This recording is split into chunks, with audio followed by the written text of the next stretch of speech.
ফিলিপাইনের টেনিস ইতিহাস গড়লেন আলেকজান্দ্রা ইয়ালা।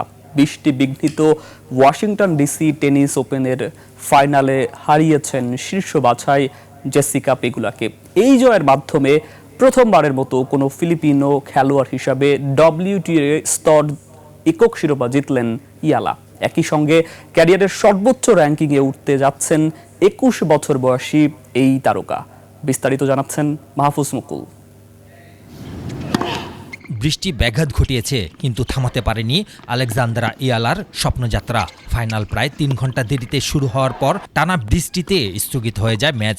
তখন এক সেটে পিছিয়ে থাকলেও দ্বিতীয় সেটে ২-১ গেমে এগিয়েছিলেন ইয়ালা। খেলা পুনরায় শুরু হতেই বদলে যায় ম্যাচের চিত্র। আত্মবিশ্বাসী সার্ভিস, আক্রমণাত্মক বেজলাইন শট আর দারুণ মানসিক দৃঢ়তায় ম্যাচের নিয়ন্ত্রণ নিজের হাতে তুলে নেন ২১ বছর বয়সী এই ফিলিপিনো। প্রথম সেট ৪-৬ ব্যবধানে হারার পর দ্বিতীয় সেট ৬-৪ জিতে সমতায় ফেরেন ইয়ালা। এরপর নির্ধারণী সেটে যেন ঝড় তোলেন তিনি। একতরফা ৬-০ গেমে উড়িয়ে দেন যুক্তরাষ্ট্রের শীর্ষ বাছাই জেসিকা পেগুলাকে। সেই সাথে ২০১৯ ও ২০২১ সালের চ্যাম্পিয়ন পেগুলা তৃতীয়বারের মতো ওয়াশিংটন ওপেন জয়ের স্বপ্ন পূরণ করতে পারেননি।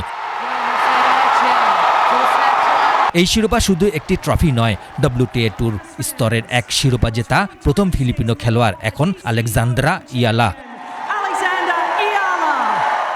ওয়াশিংটনের এই ঐতিহাসিক জয়ের র্যাঙ্কিংয়ে ক্যারিয়ারের সর্বোচ্চ ২০ নম্বরে উঠে আসবেন আলেকজান্দ্রা। মাহফুজ মুকুল, ২১ টেলিভিশন।